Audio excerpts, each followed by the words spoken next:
The Rise of the Ogre. Episode 4. Read by Joss Ackland. November the 5th, 1998. Gorillas play the Camden Brown House. This is their first concert as the Gorillas lineup we now know and love.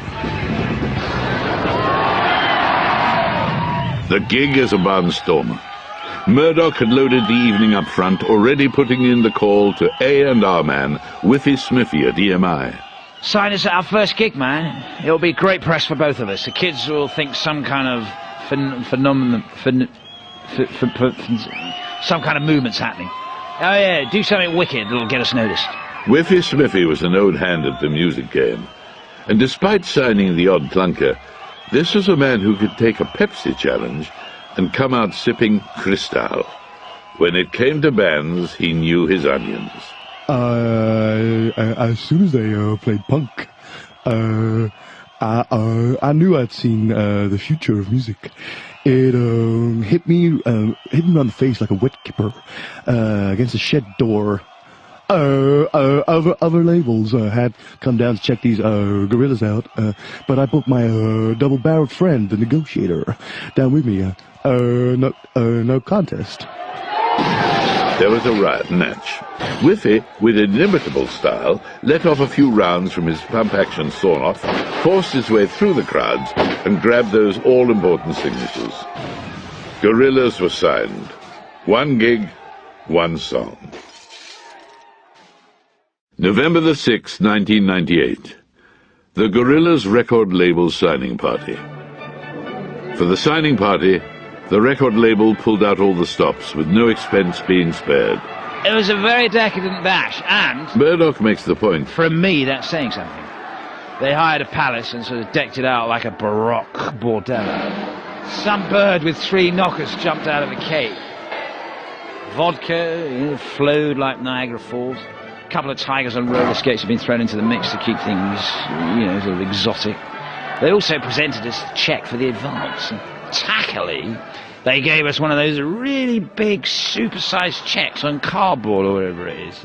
I can't tell you how much of a dick I felt carrying that down to Barclays. Although at least I can say I didn't lose it. Yeah, but how could I? It's enormous. The evening gradually faded into a food fight. One so violent that 2D had an eclair pushed hard enough into his face to knock his tonsils out. However, the evening wasn't a total waste of time that these events so often are. Smiffy had brought along some old-school backup. Okay, Gorillas were good, really, really good. But there's no harm getting a little extra guidance when it comes to crunch time, eh, listeners?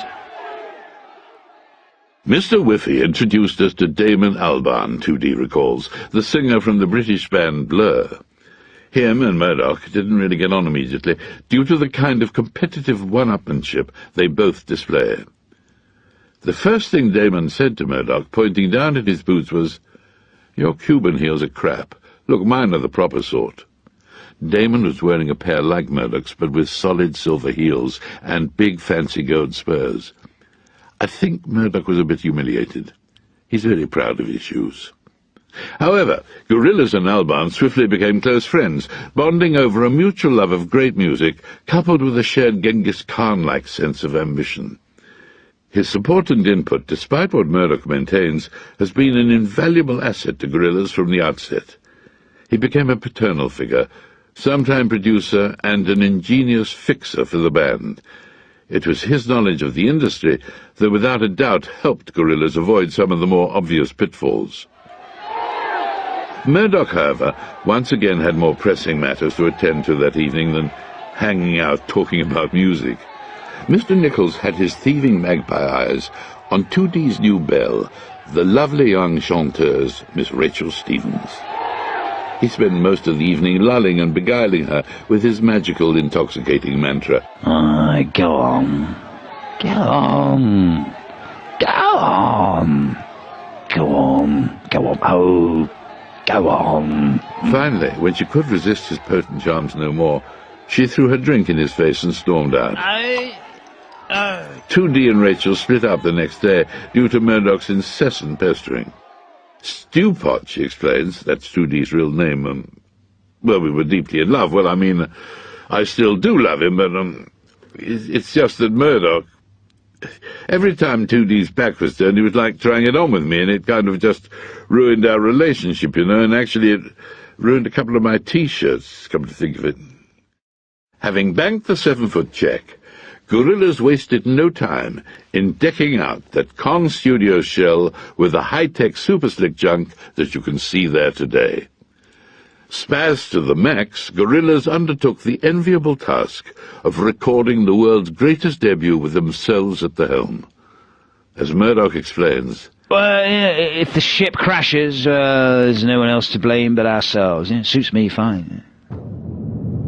November the 31st, 1998. Gorillas commenced recording of the album at Kong Studios. Whiffy set Murdoch, 2D, Russell and Noodle to task. Give me the goods, he told them, and I'll do the same for you. Agreed? All right, Smithy. Says Murdoch. No need to sound all dramatic. That's what we agreed by signing the contract, surely. So keep your stupid ginger wig on, mate. I'm about to blow your mind. Gorillas knocked out 40 tracks, then cut them down to 15 mini-masterpieces. The buzz around Gorillas was spreading through the music world like wildfire. The new kids on the block were hot, and everyone knew it. Despite every attempt to keep things under wraps until it was finished, the first in a long line of superstar collaborators popped round to borrow some sugar from the residents of Kong Studios, and ended up appearing on the album. The first up to the batter's mound. Miho Hattori confirms Russell, the Japanese singer from Chiba Mato. She harmonized with Noodle on the vocals for Rehash. The track became the opener for our debut album. Now might be a good point to go into the history of Kong Studios, the fantastic Willy Wonka-type cathedral of crap that Gorillas live in. How the hell did Murdoch ever acquire such a grand decaying palace of sin before Gorillas even sold a single record, huh? Well, we hear here now from the man himself, here. Bin the thesaurus for a second, I'll tell you what happened.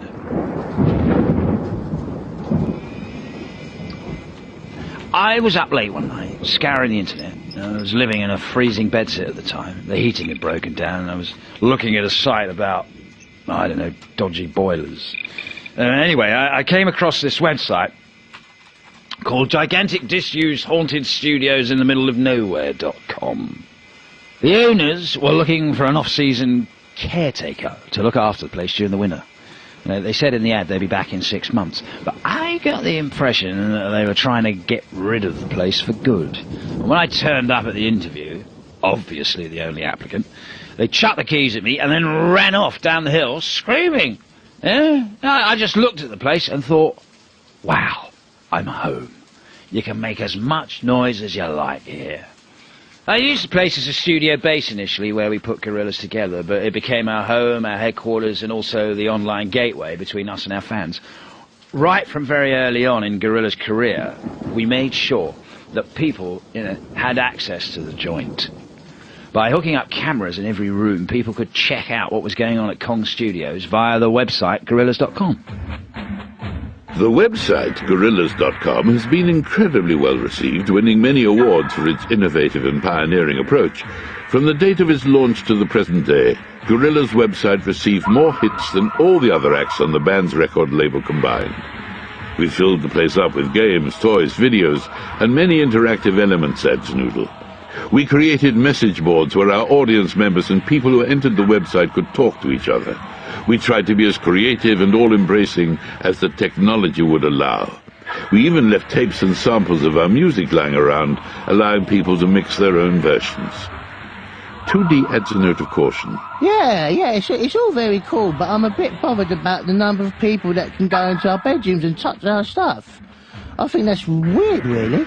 Between the 1st of June 2005 and the 1st of June 2006 alone, over 82 million rooms and games were visited at the site. And in June 2006, Gorillas were awarded Webby Artists of the Year. That is, well, it's a bit like your house winning an Oscar.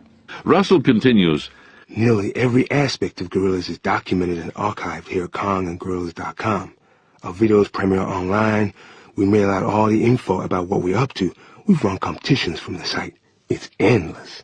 This odd, spooky building continues to grow daily as new sections are constantly added, but its dark past and rent-free ownership remained a mystery, until one night Noodle discovered the truth behind this haunted hilltop hellhole. Deep in the bowels of Kong, Noodle came across an archived library room where she learned the terrible legend of Kong Studios, a building with a checkered history that stretches far back. Prior to any construction, the original site was a druid's meeting point, picked specially for its unique alignment of dark energies and hideous ley lines. Various members of the Goat Clan would converge on the Essex hilltop site at certain points in the lunar cycle and inhale vapors while tunelessly chanting into makeshift cauldrons. The first Kong building was erected on top of an old disused cemetery. Many of the people who died in the Great Plague of 1665 were dumped there in shallow graves and burial pits. Yeah. The Kong Mansion, which still stands today, was built in 1749 to house the decadent hedonist Sir Emeric Kong, a giant barking brute of a man who would host the debauched sadistic meetings of his King Kong Club. Having satisfied their more physical desires, he and his fellow club members would sit around talking rubbish far into the night. It is said that his ghost still wanders around Kong kitchens in the early hours, moaning in deep haunting tones for, "Ah, a glass of water." The current building is also situated next to one of the biggest landfill sites in the country. It's not just fridges, washing machines, and tractor tires. We're talking about old nappies, colostomy bags, mad cows, and rotten alien torsos. In the middle of summer, when the heat rises, the stench that oozes up through the soil from this pit is unbelievable. Like someone cooking turds or something.